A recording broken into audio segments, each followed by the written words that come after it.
as far as the dollar deal. So let's get with the getting, everybody. $1. That's it. It's flashing. Calling all FSU fans. $1 for 1 year. Warchant.com. Deal ends this week. Today's Thursday. Let's go. Join 12,000 plus of your brethren and sisters on the Warchant.com community, and you will enumerate larger than most Miami home games. There you go. That part is absolutely accurate. And especially after what happened with Middle Tennessee. Imagine that is going to grow the population or not. No, sparse. Love to see effort called into question early in a head coach's career. So you're not going to like me today. I don't mean you guys and Tom or anything like that. You're just not going to like an action that I made here on the Redemption Thursday. Yeah. You're not going to like. Yeah, you're not going to like it, buddy. Let's get these bad boys out. Here's the problem. Here's the problem. I have been below average, followed by mediocre, then incredible, downright amazing, followed by sorry. No consistency. On the year, I'm below average. I'm sub 500 with these guys. It hurts the soul. Our ass is in the jackpot now, okay? Tired of it, Tom. Need another bounce back week here, and then let's get some evening out of the process. This roller coaster will not stand. Our ass is in the jackpot now, okay? You guys won last night, didn't you? Well, like a wild finish, wasn't it? It was a wild half-an-hour sequence, yeah. Down 4-0. Eduardo Escobar drives in all 5 runs. Good job, Eduardo. Yeah.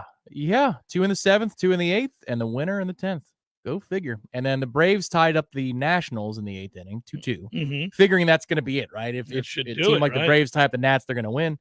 And the Nats walking off an extra inning. Oh, boy. What a tough loss for the Braves there. As a preamble, still this weekend is massive implications everywhere. But since you own the tiebreaker going into the weekend with a game lead, is that what it is right now? Yes. That's got to be feeling good. It's like a 2-game lead. Ostensibly a 2-game lead, but you got to win one of the 3 in order to hold the tiebreaker advantage. If you get swept, you deserve to lose the division. Correct. 100% that's correct. it. I mean, you deserve to lose. That's it. They're a good ball club. What are you going to do? Yeah. We'll find out. Win some damn games. That's what you're going to do. All right. So I can't get it rolling. I that's the problem here. I'm hoping this is the start. I thought 2 weeks ago when I went 8-2. I mean, against the number 8-2 is about as good as you're going to do. Absolutely. And then then last week, the betting gods just wore me out.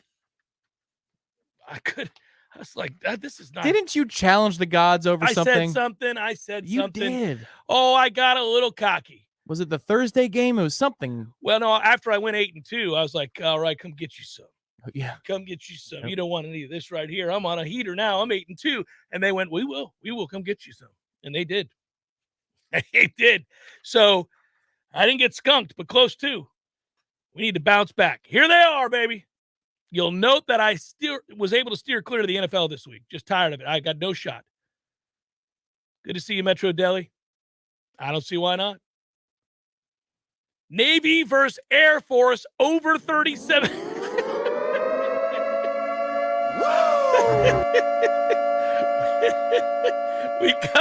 we come out the gate swinging, don't we? Hey, this is going to get into the 40s. This is going to get into the 40s right here. Navy, Air Force, over 37.5. Let's go. Yeah, Live Spectator, this is it. It's time. I locked it in this morning. Texas Tech plus 7.5 against K-State. Now, I'm betting against Adrian Martinez. I'm not a believer that just because for a day he was Jesus under center, which was last Saturday against Oklahoma, that he can somehow find it again. I'm not buying it. I can feel it all the way down in my plums. Illinois plus 7 versus Wisconsin. I clearly skipped over that a moment ago. Going back to the Bielemas. Interesting. Wisconsin is just a big pile of butt. This team has 0 athletes. Every time I watch them, I'm offended. That's it. That's right, Wisconsin. That blank-ass stare, 38-0 in the second quarter. You should be used to it by now. That one feels personal. I'm going to stay away from that one. Well, I'm getting 7. Can Wisconsin score 7? They'll probably win 3-0, and I'll cover. Army minus 7.5 against Georgia State. Feel good about this one. Go back to last year. Holy Jesus. Yeah, that matchup a year ago was a real problem for Georgia State. They struggled with the mighty option, buddy. I don't know. They've had an entire offseason to get used to it, but I'm not buying it.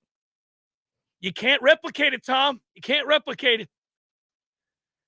Arkansas getting, at the time that I made the bet, I think it's down to 17 even now, but I bet this thing at 17.5. That hook, if you can find it, you kind of got to do it. It's a home game, suey. Right? At home? Come on, Jefferson. Keep it within 17.5. LSU laying the 8 to Auburn. I will bet against Auburn every week until I lose. I haven't lost yet. Auburn described aptly just like Wisconsin. West Virginia plus 9.5 against Texas. There's trouble in Texas. They're coming for his job already, Tom. It's a good pick. They don't like him. It's 9.5. I think West Virginia will throw the ball on Texas. I do. I really do.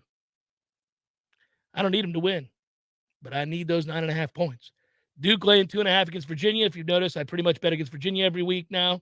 They got their revenge last week in my week of terror, but they did lose to Syracuse. A lot of circumstances had to go the way of the cover. Yeah, you understand how. Mm-hmm. I knew my weekend was screwed. That game was the Friday night, right?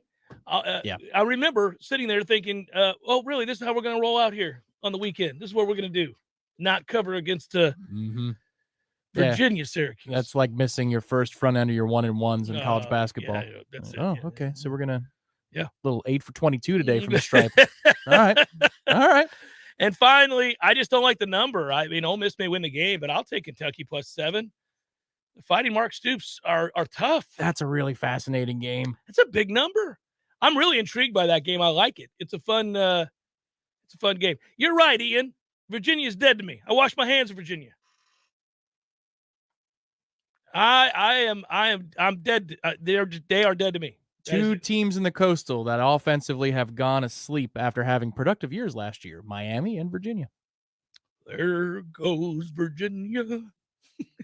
Say yourself a prayer. So there you go. That's what we got. It is it's 10 games. It's all college. You skipped over one. Oh, did I?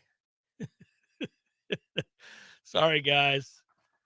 7 is too rich for my blood. That's not what you do. Listen, we don't bet on emotion. That's not what you do. We don't bet with emotion out here. I know you think that this is beginning to get personal with Wisconsin and me and Virginia and me, and maybe it is. But I legitimately think that those are good bets for the reason of just winning the bet. The FSU game, I said earlier in the week, if it were 6 or below, I'd take FSU. If it got to 7, I'd have to bet Wake. That's not what you do. I think it's a 1-score game. I'm taking Wake Forest plus 7. Ooh. I want to lose that bet. Yes, you do. I would like to lose that bet. I'd like to lose that bet resoundingly. That's not a very good bet. Oh, I don't know. I think you think it's a good bet. You don't think Florida State's blowing out Wake Forest. You don't. No, but if you had to pick one team that would blow out the other, I would pick Florida State in this game. Once again, which is a very strange place because I feel like that's 4 out of 5, 5 out of 5, but that's the case so far this year. Hedge your happiness, writes P. Simpson. Yeah, I agree. I do think, again, that I'm not going to picture Adrian Martinez rushing for 200-plus yards on a joker again, Noel Kev. I don't see it. I don't see it happening. So there we are. So of those, I remember Marcus. I remember you yesterday. He said, which one's a winner? Which one do you really love, Jeff? That was the. He desperately wanted an answer for what's that. What's your favorite? Is it your first one with the service academies over? No. I know. Hey, listen, Aaron, I did pick that. You're right, on the show or whatever it was. I thought about it, but then the more I thought about it, and actually there is a reason for this. I didn't willy-nilly say 41-30 FSU, Aaron, and then go back on that with these picks. I actually started thinking a little bit more about it, A, and B, it looks like we're going to have very good weather. I think a wet weather game would have helped Florida State, to be honest with you. Or a windy game. Or a windy game. Either one that hurt the passing game, I thought would help Florida State. Now it looks like it's going to be nice. Yeah, it could be slightly gusty, but nothing akin to what you thought earlier in the week, right? So, yeah, right. So weather conditions have now changed the way I view this game to some degree. It shifts in the spread. I still have FSU winning the game and a tight one. I think the other part of this is I'm not real sure who's playing for Florida State. And that makes me nervous about giving 7 points. I'm worried about whether or not Verse is going to play. And I don't know the answer. Yeah, that's a fair question. If Verse doesn't play and we can't affect the mesh, man, I don't trust us to cover it. Well, and also McClendon went down late in the game last week, or in the second half at least. Mm-hmm. So what are your options there? Yeah, no, they're not good. Yeah. It's Peyton, it's Briggs, Warner, and I mean, right.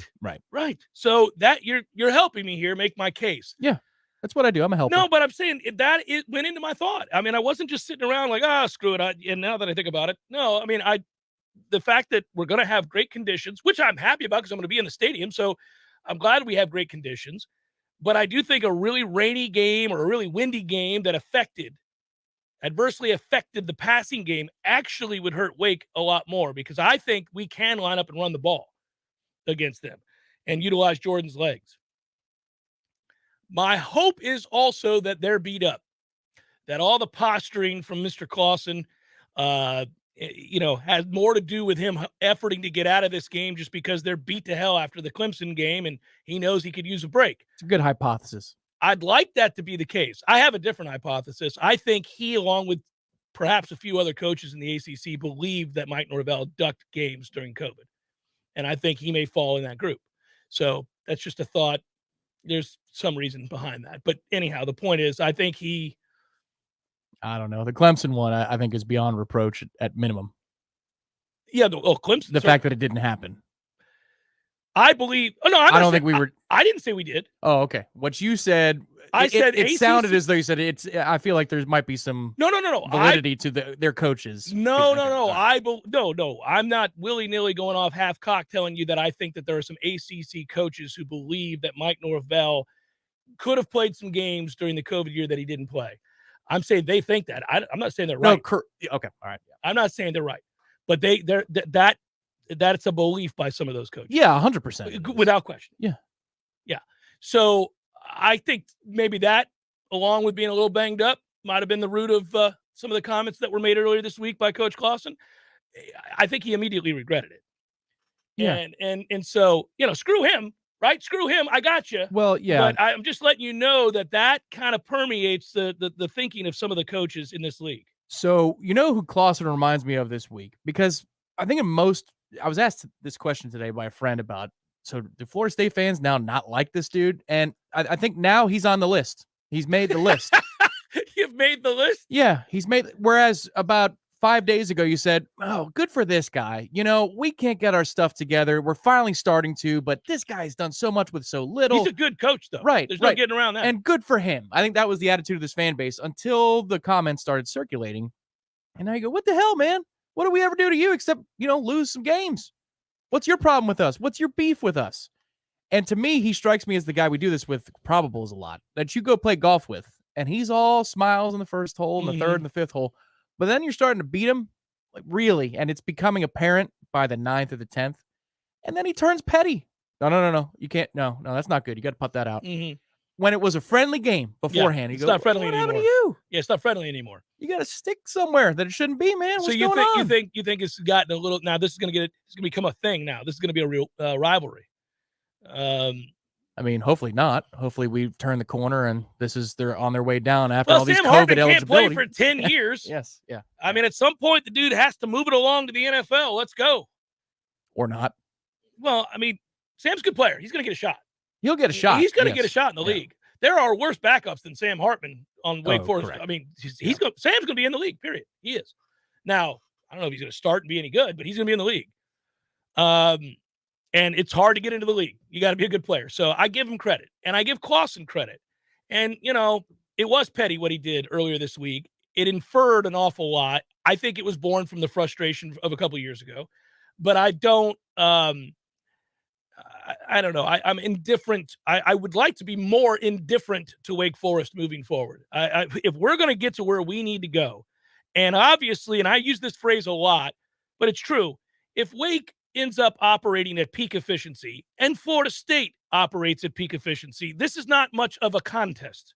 These aren't games we worry about moving forward if Florida State is, again, at peak efficiency, because they can't get the athletes we get, period. And it won't be much of a game if we arrive at that place. We're not there yet. We're not deep enough or good enough or talented enough at every segment group to be able to just say that. And I think Wake Forest keeps this game close. Now, if they're beat up, if it takes them a little while to get going, do you avalanche them? Do you snowball here? Does this become something where they become infinitely predictable because they're down a couple of scores? I hope that is to your point that you just made, which is that you think if one team's going to blow the other team out, it's going to be FSU blowing Wake Forest out. The only way that happens is if Florida State gets out to a lead, maybe a couple score lead, and now you know exactly what Wake has to do. Right. You don't have to respect the play fake. You don't have to respect the run at all. You just pin the ears and let's go. Yeah. You if that happens, that leads to turnovers and opportunities, and yes, maybe. The only thing I'd say is, though, whoever gets an early lead in this game, don't take your foot off the gas, because the other has proven. The other side has proven. Score, yes. Yeah, 14-0 at home. It looks like, there's no pulse whatsoever for Wake. Next thing you know, they're winning the ball game in the second half, late in the second half.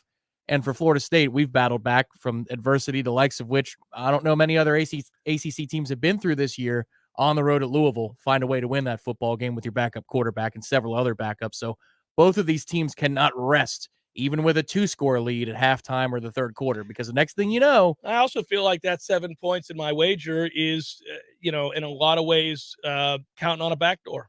I mean, I because of all the scoring, again, you can see Florida State up 41-20 or something weird like that. And then next thing you know, the game ends and it's 41-34. And you're like, really? Well, that's the thing. Backdoored. I know what we did against LSU, and in the second and third quarters, we dominated that football game, and down the stretch, you're doing just as you just did right now. Are you kidding me? We're going to lose this game. But I love the lesson and how it was applied, what was learned against LSU for Boston College. I know BC's no great shakes, but we didn't do a lot of things perfectly in the first half, and still we're out to that lead. There were mistakes that we overcame with other plays that were made. So basically the attitude was, not today. No. We're not messing around today. I know we just screwed up, put ourselves in 4th and 9, but we're going down and we're scoring right now. Mm-hmm. I know we took a block in the back and it's 2nd and 12. I'm going to roll out right, make a play, and now we're moving. We're going to go 90 yards and we're going to score a touchdown. I love the finish out of the group against Boston College. That's not a nothing lesson, even though Boston College is a lesser than opponent, because against LSU, you didn't do that. You didn't finish the game. So you'll need to do that this weekend, though, in order to beat Wake. I want to look up something while we're here before we go to break here. I'm hearing that this line is moving again. Well, let's go to break and come back and address this. It's interesting if that's true. We're continuing to try to find these little nuggets for both teams. Personnel is really important. It's not one of those things. Like, this isn't weather. Personnel is really important. It's Jeff Cameron Show, 93.3 Real Talk Radio, Warchant TV. Physical stress on our bodies can take its toll as the years go by. Whether you're looking to get back into an old sport or just want to spend more time outdoors to explore all life has to offer in our beautiful city, the dedicated team at TOC is here for you every step of the way. You can trust TOC for all your orthopedic needs. And now, scheduling an appointment has never been easier. Just visit teamtoc.com and click schedule online. That's teamtoc.com. Hey, this is Greg Tish. Here's something you might know about me. I don't drink coffee. I have never had a cup of coffee in my life. Well, that is until now. So why change now? Well, it's because my dear friend at Grassroots Coffee reached out to me after hearing me say that and insisted that I give his product a try. I've been making a huge mistake. The world of coffee is fascinating. I always thought coffee is coffee, no, it's not. I have tried their coffee and it is fantastic. Now, I've got a fascination with learning more about the best coffee in our area. Grassroots Coffee is locally roasted, locally owned, and locally loved. You can find whole bean Grassroots Coffee on the local aisle at Publix, also in Whole Foods, but the best way to get this black gold is to order it online. They literally grind the fresh roasted beans to your preferred level, bag it, write the date on it by hand so you know the exact day your coffee was roasted. It doesn't get any more fresh than that. Order yours now. Just go to grassrootscoffee.com and choose the coffee you want and how you want it. And join me. Let's step up our coffee game together and also support a great local business. Sellers Tile does it better for business owners, contractors, designers, and homeowners. Better design ideas, better quality tile, carpet, and hardwood flooring, better mosaics, ceramic, and vinyl solutions. And Sellers makes it easier with their amazing showroom and first-class professionals. Maybe it's time to get Sellers working for you on Capitol Circle Northeast, just north of Mahan Drive, or online at sellerstile.com. For better style, quality, and design, go with Sellers in Tallahassee. Call 656-8453. Let's take a minute to imagine all the things you can accomplish with help from Southeast Portable Buildings. Are you a hoarder? Hoard some more. Get a storage shed. Mother-in-law moving in with you? Put her in a shed out back. I'm kidding. Still working on that engine that you're going to finish from last summer? Move it out to a new workspace with Southeast Portable Buildings. From she sheds and man caves to repair shops and trophy rooms, the possibilities are only limited to your imagination. Visit Southeast Portable Buildings today. Are you prepared for more severe food shortages? It's likely that over the next year, serious food shortages will plague us. American farmers are dealing with insane diesel fuel prices and fertilizer shortages, which will lower crop yields. And that means your family's favorite foods will soon be in short supply while fetching sky-high prices. Inflation is the new normal, folks. It's time to act before things get even worse. Go to mypatriotsupply.com without delay. You'll find Ready Hour emergency food kits from My Patriot Supply that last up to 25 years in storage. Each kit provides over 2,000 calories a day to keep your energy up. Order your emergency food kits today by going to mypatriotsupply.com. Your food ships fast and arrives in unmarked boxes. Listen, there are ways to beat food shortages. When you're ready for real preparedness, make sure to look for Ready Hour foods from My Patriot Supply. Go to mypatriotsupply.com right now. mypatriotsupply.com. We all want more energy, more strength, more results. Well, welcome to Orange Theory Fitness as you take a step towards feeling more alive today. Backed by science, Orange Theory's heart rate monitored workout is scientifically designed to keep heart rates in a target zone, spiking metabolism and increasing energy. Orange Theory Fitness is a one-of-a-kind group personal training workout resulting in more energy, visible toning, and extra calorie burn for up to 36 hours. Experience a more vibrant life today with Orange Theory Fitness. To find out more, go to orangetheoryfitness.com.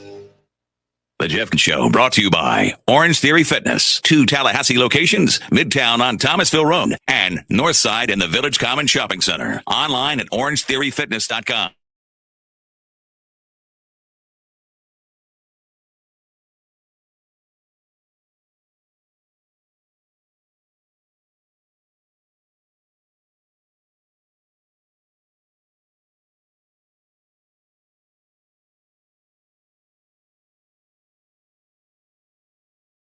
Game. I was going to say home game. I don't know why I was just going to go off script there, Tom, and I got a little flustered.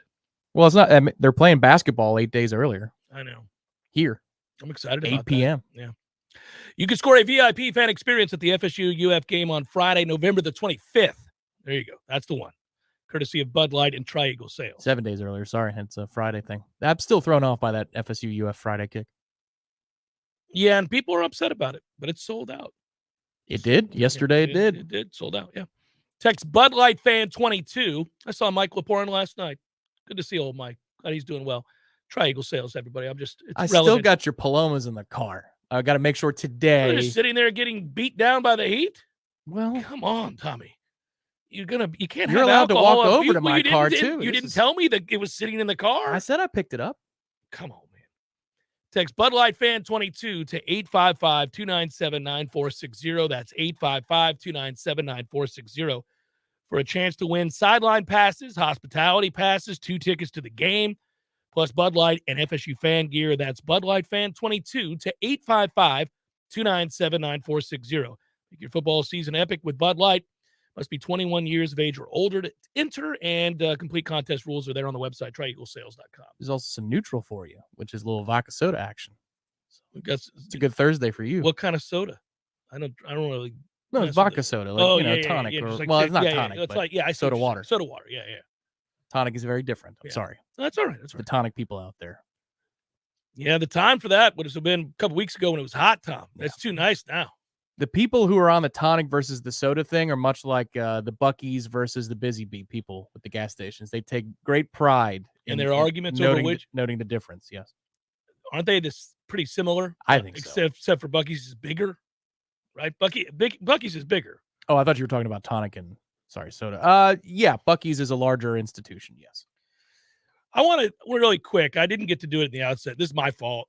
We got carried away with the football, and it's easy to do, man. We love football, and I love Redemption Thursday. But for those going through a real hard time here in the state, and if you're listening to me for escapism, because a lot of you have over the past years, and I'm always greatly affected when you guys reach out and say things like that, because it means the world to us that you're listening. But to take the time to write to us and say, hey, thanks for doing a show today. You know, we're underwater here, or the winds have torn up my house.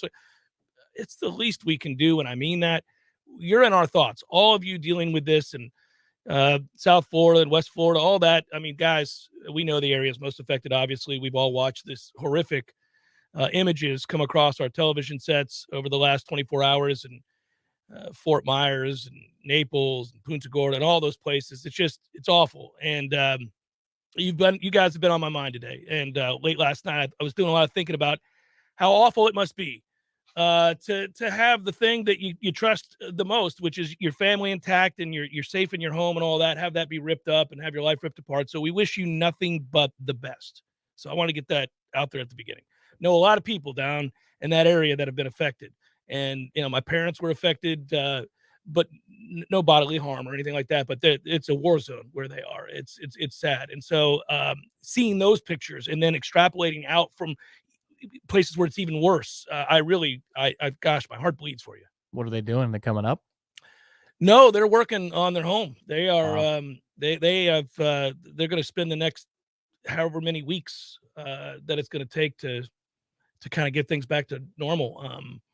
I offered to go back down there, and my mom said, nope, don't want you down here. It's, you'd have trouble getting in, first of all. And then secondly, we have no power, and I wouldn't be able to feed you or do anything with you. So I was like, Mom, I mean, I can help you, but they've got friends and people coming over. So but listen, they would be the first to tell you that there are people all around them way worse off. So I don't want to paint the wrong picture.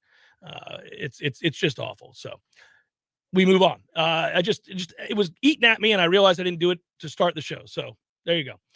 By the way, those of you who have decided to go head-to-head with me opposite the Florida State Wake game because I took Wake +7, remember, this is all for charity, guys. Have at it. Let's go. If I lose, great. I will donate lots of non-perishable food items to the charity of my choice, just as you, if you lose to me, will do the same to the charity of your choice, places that could use these non-perishable food goods that we wager every week on Redemption Thursday. For those that don't know the purpose of this, that's what it's for. It began all these years ago. We used to bet cereal, Tom, in the mornings. I used to bet cereal for years. And then from there, we went on to betting non-perishable food items. Could be stew, for example, just a big can of stew, Tom. You could canned peaches if you'd like. You could do that too. Or pears. Was it the Dinty stew that Nate always would? I thought that was Mario. Dinty? I thought TPE used to do the Dinty's beef stew. I think you're right. Ghost Pepper used to as well. Okay. Yeah. So yeah, that's where it's at. And I will tell you a little secret about me. I like the canned spinach. Do you really? I really do. I never thought I'd like canned anything, really. Canned spinach is good. Canned beer. Well, that's true, and I really have a fondness for that. So that is, yes, you're right. But, and you can't really donate the beers, I don't think, to some of the places that we're talking about here. There's another $20 that's going to a local charity, courtesy of Buffalo Tom. Good job, Tom. Who wagered me last week, and he said Bills -14. Lost the game outright. My goodness gracious. Yeah, so, I mean, I would have been happy to pay the Publix gift card, but those were the stakes. And so the Bills lost outright. We should have bet some side cash on top of the donation, I wish. Yeah. I want to answer Evan's question here. He writes, I'm 7 minutes behind, but Jeff, aren't we deep? We aren't deep? ? We've been crazy injured and still 4-0 because of our depth. Yeah, we have better depth than we've had in years. We're not deep anymore. If Verse isn't going to play, and I don't know if he is or he isn't, Fabian Lovett's not going to play. I believe that wholeheartedly he's not going to play. I mean, we see the man on the sidelines during a game in a big ass boot and a little buggy thing. I mean, I don't think he's going to play. The boot's not a concern. It's when they bring the buggy out. The buggy. Right? Yeah. You got the buggy out here. And name the passing offense that we have faced. Name the great passing offense that Florida State's faced in terms of drop back pass game. Louisville had 2 receivers go down in the game, and he hurt us because of the ability to scramble more than anything else. Jesus. So the drop back pass game, or just the passing game in general, that is executed at a high level, Florida State hasn't faced one yet. They do Saturday. And if you cannot disrupt the mesh, and they got all day to get open, I don't care if you run too high or what you do, that guy's going to find somebody. He's going to get open. They've got some guys that can get open, and he'll find them. So I think that's why I fear the injuries that Florida State have had. It's not just that you've been able to get by because you are deeper than you've been, but now it shows up. If you can't get pressure on the quarterback, now if you have to bring exotics and do different things, you've got a guy that could do something about it if he reads it pre-snap. And in many cases, we're so damn slow in getting to the quarterback when we send people. Yeah. We make it terribly obvious. We're not good at it. No, we're better when we do the stunts up front. The stunts are good, and then the blitzes from in the box. But these secondary blitzes, the unfortunate thing here is it's an incomplete story. If I just say simply the secondary never gets home on time.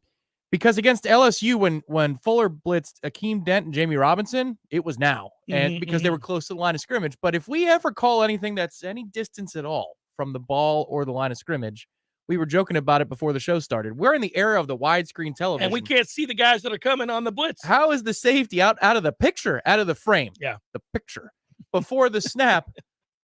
And still, I mean, Shaheem got home once on that kind of a pressure against Boston College. He will not against Wake Forest if you're that late on the blitz. And our corner blitzes take forever too, and they're not good at it. No, they're not. So again, there's reason to be concerned. This is our concern, dude. I'm not saying Florida State can't win, because if I'm Wake Forest, if I'm doing this show, if the Jeff Cameron show is regarding a central theme of the Demon Deacons. What a multiverse that is. Then I'm talking today about the fact that I don't think we can stop Florida State.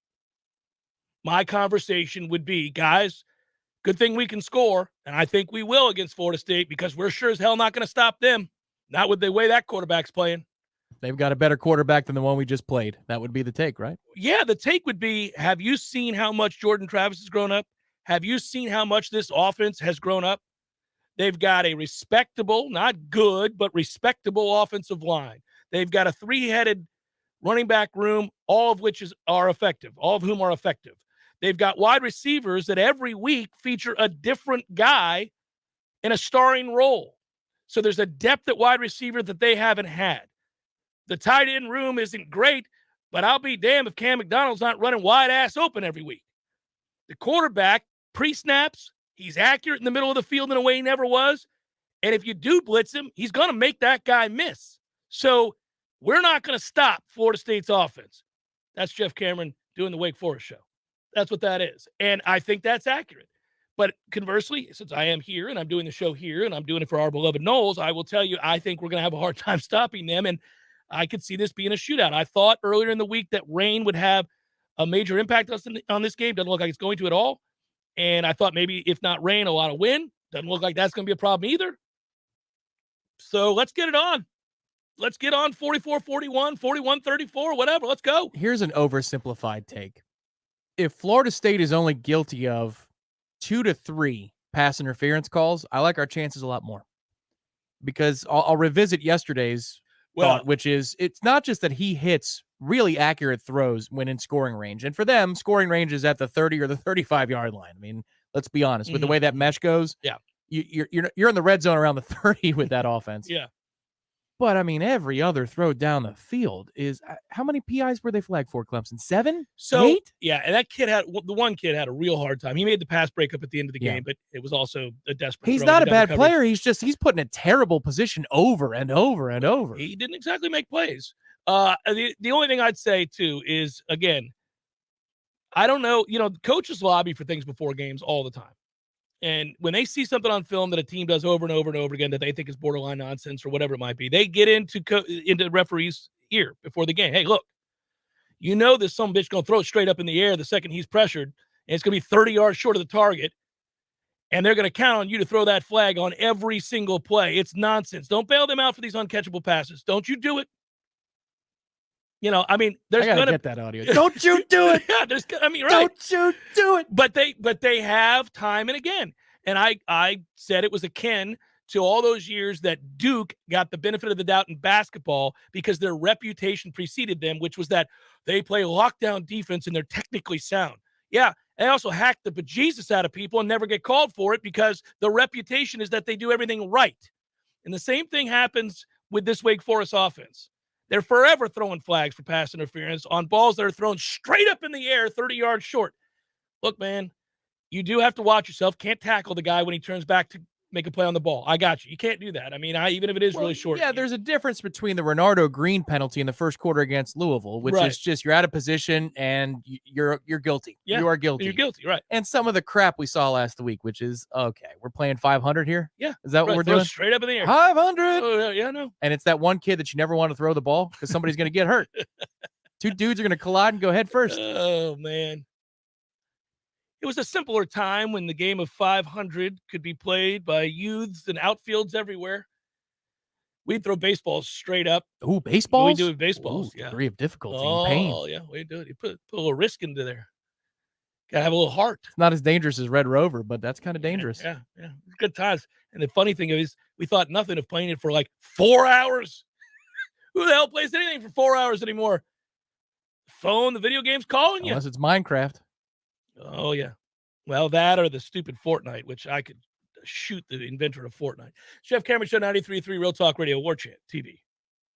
Your local news now. Tallahassee developer J.T. Burnett is trying to get his 2021 extortion and robbery convictions overturned. The 11th Circuit Court of Appeals heard an oral arguments in the case on Wednesday. Burnett was found guilty of a bribery scheme along with former Tallahassee City Commissioner Scott Maddox and former Downtown Improvement Authority Director Paige Carter-Smith. He is currently serving a 3-year prison sentence at a minimum security prison camp in Alabama. Leon County schools have announced they will remain open for the remainder of the week. According to a Facebook post, the 72-hour weather forecast for Leon County does not include any tropical storm force winds, with only the possibility for isolated wind gusts between 20 to 35 miles per hour on both Thursday and Friday. They have also reduced the amount of anticipated rain down to less than 1 inch. As a result of this information, we have made the decision to keep our schools open for the remainder of the week for all in-class and after-school activities. This is Rachel Lene with your Real Talk 93.3 Local News Update, brought to you by Macklemore Systems, Tallahassee's go-to Mac store. They'll be moving to a new location October 3rd. Check them out online at MacklemoreSystems.com. This is meteorologist Paul Trombley with your Real Talk 93.3 weather update. Lows level off around 62 overnight under overcast skies. Winds out of the northeast, 15 to 20 miles per hour. Sunshine mixed with clouds at times. Tomorrow, slight chance for scattered storms. High temperatures reach up to 77. Slight chance for scattered thunderstorms. Tomorrow night, lows level off around 63, partly cloudy skies. This report is brought to you by The Lawn Johns. For all your landscaping and lawn care needs, visit thelawnjohns.com. Right now, 72. Leaky faucet, busted pipes, clogged toilet? M&L Plumbing is here for you. For all commercial, construction, and residential plumbing issues, call M&L Plumbing at 575-9393 or visit online at mnlplumbing.com. Your next chance to win $1,000 is coming up at 3 p.m. Don't miss your chance to shake the 93.3 money tree and see what falls out. Planted by the law offices of Basic Brooks. Come back stronger with Basic Brooks. Well. Hey, Jeff, look at this place. Yeah. Well, doing well. It's been a while since I've seen you, brother, but, it hasn't been a while since I've been over to Gordo's. I go there on the regular because of you, Eddie. Well, we keep you regular. Well, that's true. But I think of Gordo's as a place to sit down, have a cold beer, talk to your friends, enjoy the sports, eat the delicious food. But I think of you as Uncle Eddie, a man who takes care of his people and takes care of the town. I appreciate that, Jeff. Hey, and we'll keep you regular. Gordo's, bringing the flavor and flair of Cuban food to Tallahassee since 1996. Here's what you missed on the Greg Tish Show. Chattanooga, Tennessee. Pastor Tabner was alone with a female church employee. She in a towel, and he in his boxers. The charismatic 41-year-old Hurley explained the two of them had been making chili and gotten food on their clothes. With the hot dogs that they were making, we are hoping that the pastor used the right condiments. Think? There was at least one hot dog involved. I don't know what you're talking about. We were just making chili dogs. The Greg Tish Show, Monday through Friday, 6 to 9 a.m., only on Real Talk 93.3. The Jeff Cameron Show is a production of the Warchant.com Multimedia Network. Check out Warchant.com today for the latest news inside Florida State athletics. That's Warchant.com. Now, back to Jeff on Real Talk 93.3.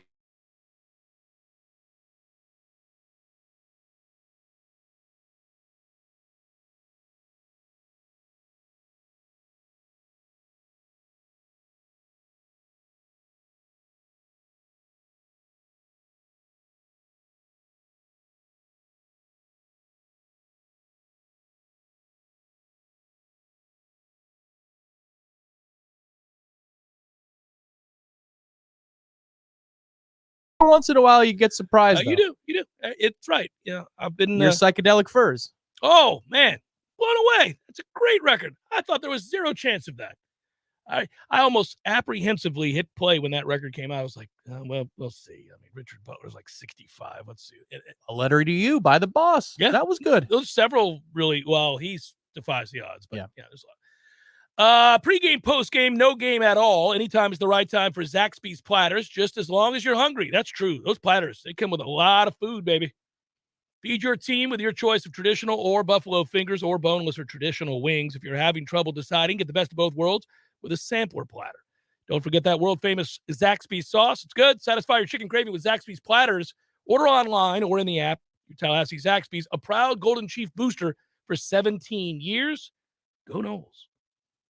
We will be doing the pregame show once again from Hotel Indigo. You see it there if you're watching on Warchant TV. Thanks for that. Like, subscribe, celebrate, pass along.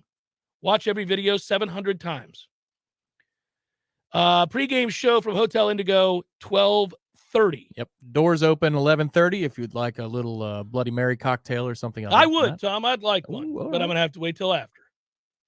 I mean, man, it's Bloody Marys are tasty, but you got to go easy. They can sneak up on you. They can be sneaky. They can be sneaky. You know, we missed something here this week, and I feel a little guilty about it. Let's go back and look at this, Tom. You know, our man, the great Leonard Hamilton, and that basketball team does indeed have games forthcoming. It's not that far off. It's not that far. 5 weeks. Is that right? It sounds about right. It's beginning of November, so it's October on Saturday. You know, I'm not going to satisfy the request that we got on yesterday's program, which I think was basically, hey, go through each game and give me the old W or L. That could be a bye week in October. But yeah. Did you pull up the schedule? Did you pull up the FSU basketball schedule? I did, enough to know that the night before we host the Ragin' Cajuns, you have an 8 p.m. tip here in Tallahassee against the University of Florida. So that's an interesting 1-2 punch on a football weekend. No, but that's great, right? You just get a little added bonus in there because nobody's going to be all that excited about the Louisiana game, right? So let's pack it in, TLC double C, and watch a little basketball. Also, a ton of ACC games before New Year's Day, which I find interesting. I think 4. Yeah, I'm looking. We played 10 games, by the way, on the ACC network, beginning with the home game against Florida on November the 18th. The ACC network will feature more than 100 games. Hey, everybody, the ACC network. Florida State will play 14 regular season games on the ESPN family of networks, ESPN, ESPN2, and ESPNU, including its home game against North Carolina on February 27th, They'll appear on ESPN's Big Monday telecast for that one. Yeah, that's actually cool. Last week of the regular season kicks off with Florida State, North Carolina on Big Monday. And here's more good news for folks who don't like the ACC network. Starting on February the 4th against Louisville and going through the end of the season, there are no ACC network games. So the final month of the ACC slate is not on the ACC network. You're welcome. Yeah. The game against Stetson will be on the ACC network. Home against Georgia Tech and Boston College and at Clemson. The regional partner, the much beloved Bally Sports Florida, will have a lot of games as well. Tom, we will have a time that the moment will be right for us to preview the season. It is not now, but suffice to say, we were very pleased to find out, obviously, that Matthew Cleveland was coming back and all that good stuff. Oh, yeah. Yeah. I think that's what a lot of Nole fans are doing. That's right. He did come back, didn't he? All right. Needed it. Really quick, on the heels of our thoughts that we were sending out positive vibes to the fine folks in the southern and western parts of the state that got hit so hard. Tom and I were talking, and this is a great opportunity. I forgot this existed. Credit to Corey and Aslan for also doing this yesterday. We're going to do this tomorrow on the Jeff Cameron Show. Let's do this, Tom. We're gonna figure it out tonight, specific which charity that we're going to donate the money to. But tomorrow's show, for those of you who have been so kind over the start of our time here with Warchant and tune in on a regular basis and donate to the cause as you have, we're going to take all donations. We're going to invite everybody to donate. I normally don't clamor for that, but tomorrow I will, because 100% of your donations, it's a cool thing that YouTube does. Normally they gank our money, but they to some degree. This is behind the curtain now. Yeah, but now, well, to a certain degree. Moving along. It's a little, yeah. But this will be 100% of the donations will go to a charity that will help out, like the Red Cross or something like that. It'll be verifiable, and we will tell you who that is tomorrow. I want to do some more research just to be real sure that I'm comfortable with where the money's going, so that it goes to the right people and the right things down there in the areas most affected by Hurricane Ian. Last night that I saw at the conclusion of the broadcast of Wake Up Warchant, over $1,100 donated. Great. That is awesome news. The Warchant TV community. You folks are amazing. The Jeff Cameron Show community has been for decades. Yeah. Here That's locally. a little weird to say out loud, but it's true. Yeah. Well, decades. You're into your third decade at this point, right? Yeah. Yes. Yeah. But nearly $1,200 at the conclusion of the show last night. So awesome. Thank you to everybody who did that. We're going to give you another chance tomorrow, and we'll be a part of that as well. We're going to send some aid down that we get in our own paychecks too. So yeah, that's going to be awesome. And thank you. And we will tell all of you specifically where it's going. I know everybody, and listen, you're right to do that. People are going to be like, well, I don't know. I mean, what is this organization? So we're going to fully vet it. I'm not going to just come in here willy-nilly, be like, we're giving it to that guy, Bob. Bob said he'll do the right thing. He'll drive it down. He'll drive it down there. Bob said, give me your money. I got it. I'll bring it down there. And no, Kev, you already knew about Adrian Martinez and my loathing of him. And the rest is new, I suppose. And I think any parent echoed my sentiment regarding the Fortnite situation. It's remarkable the hold it has over our nation's youth. I wish I invented a game like that. Just a shoot 'em up game. That's all it is. You just jump around, shoot people. That's been done a million times over. But for whatever reason, it's kind of like your love of Halo. Like for whatever reason, this particular shoot 'em up game just grabbed hold of the kiddos, and they can't put the controller down because the tasks are not being fulfilled. It would be whatever game of its time.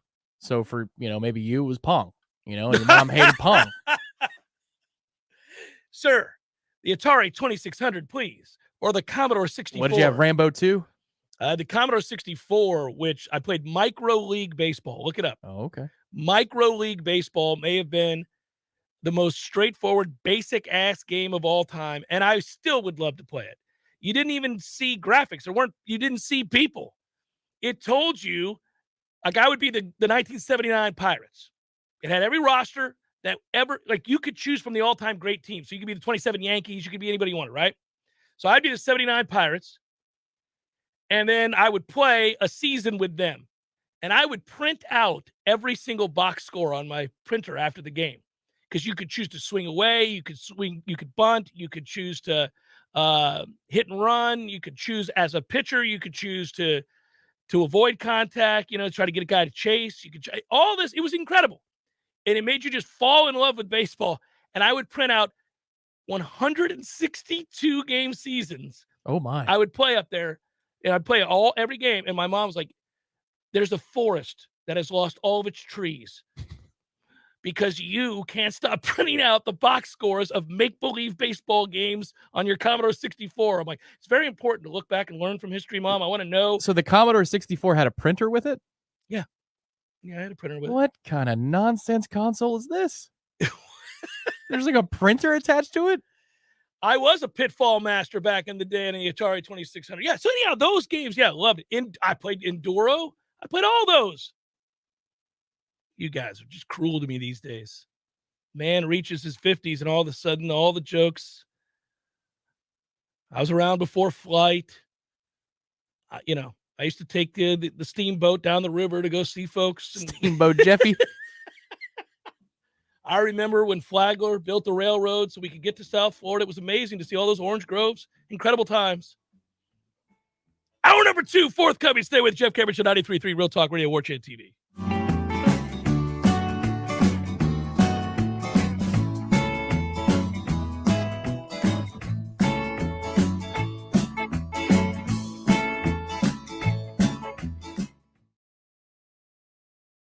A national management and IT consulting firm located right here in Tallahassee, Florida, solving the future for state governments through strategy, process, and technology. As a trusted advisor for state governments, ISF knows the importance of defining a clear and detailed strategy. Our friends at ISF can help your organization create a strategy that sets you on a path to success. ISF, your vision plus our expertise brings your brilliant ideas to life. Visit ISF.com to learn more. ISF, solving the future.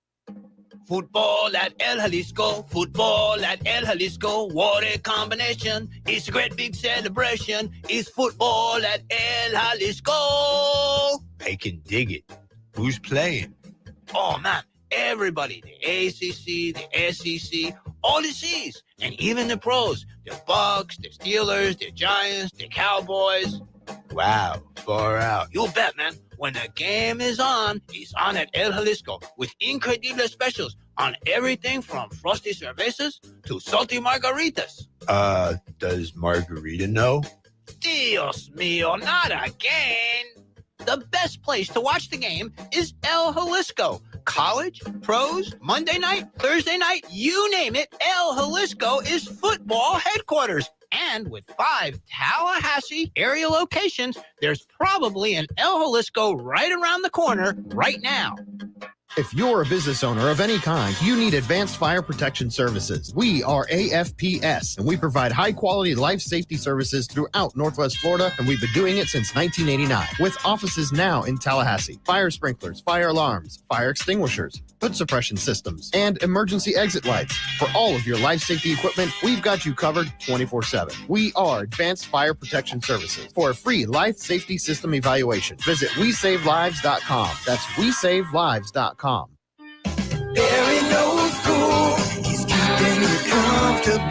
This is Kyle, Service Manager from Barano Heating and Air. Schedule an appointment from your mobile device to learn about our Total Comfort Service Program. With guaranteed same-day service, 15% off necessary repairs, and $25 berry bucks to use towards air filters and other products. Turn to the experts at Carrier and Barano Heating and Air. Any day, anytime, anywhere. Online at baranoac.com. Florida license CAC 1816-186. There's fun to be had every night at the Corner Pocket. Take home prizes on Trivia Tuesdays and Beer Bingo Thursdays. And kickstart your weekend with Martini Fridays. Plus, happy hour runs every weekday and game day specials every time the Noles take the field. Watch all the best games at the Corner Pocket's Vegas Wall, featuring 560 inches of flat screen TV heaven. Oh, really? The best food, the best drinks, and the best place to watch all the games. Tallahassee loves the Corner Pocket. Coming up next, more of the Jeff Cameron Show. Live and local on Real Talk 93.3. WVFT, Gretna, Tallahassee. breaking news this hour from townhall.com. I'm John Scott. One hospital in Port Charlotte, Florida, was forced to move some of its sickest patients when devastating Hurricane Ian struck. Donna Warder with that report. The storm surge from the hurricane flooded a lower-level emergency room at HCA Florida Fawcett Hospital, and fierce winds ripped away part of the roof from its intensive care unit. Doctors say water gushed down into the ICU as emergency patients were taken to other floors, some who were on ventilators. The medium-sized hospital spans 4 floors, but patients were forced onto just 2 because of the damage. I'm Donna Warder. One death on the eastern coast has been attributed to Ian. Speaking from Washington, President Biden pays tribute to FEMA personnel helping out in Florida. That's America, a country of women and men willing to serve, willing to leave their own families to help a stranger's family.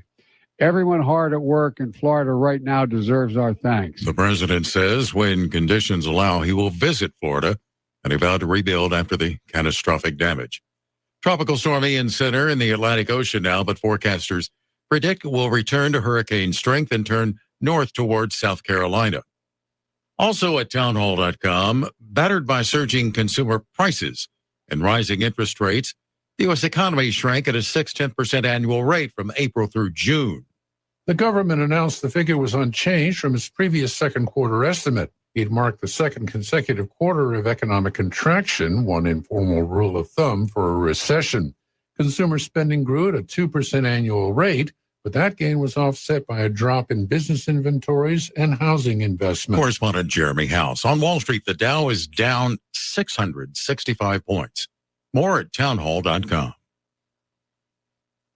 Charlie Dombeck here from Key City Capital. As a practicing CPA for nearly 30 years, I have found that 80% of your ability to grow your wealth is dependent upon 2 factors: taxes and investment performance. At Key City Capital, we improve investment performance by diversifying capital into off-market investment opportunities in passive rental real estate and alternatives like asset-backed lending. We recover dollars that clients unnecessarily pay in the form of income taxes, creating a lifetime annuity of savings. We are a sponsor of passive, affordable single and multifamily residential rental investments, which are located in Sunbelt landlord-friendly states. These investments are the top choices in a rising interest rate and inflationary environment. They represent a store of value, protecting your capital from market volatility. Learn how we at Key City Capital can help you ultimately grow your wealth rapidly. Connect with me at keycitycapital.com or give me a call at 817-912-1.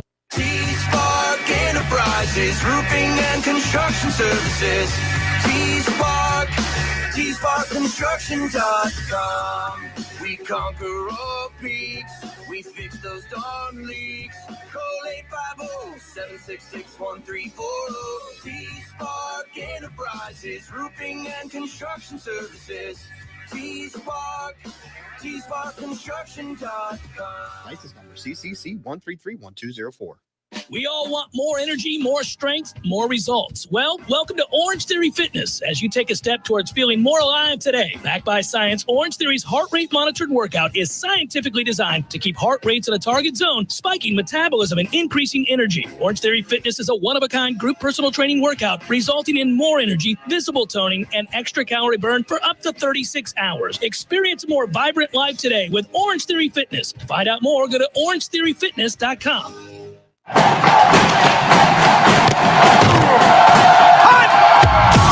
Broadcasting live from Florida's capital city, this is the Jeff Cameron Show, brought to you by Orange Theory Fitness on Real Talk 93.3. Now, stop what you're doing and listen closely. It's time for the Jeff Cameron Show in 5, 4, 3, 2, 1.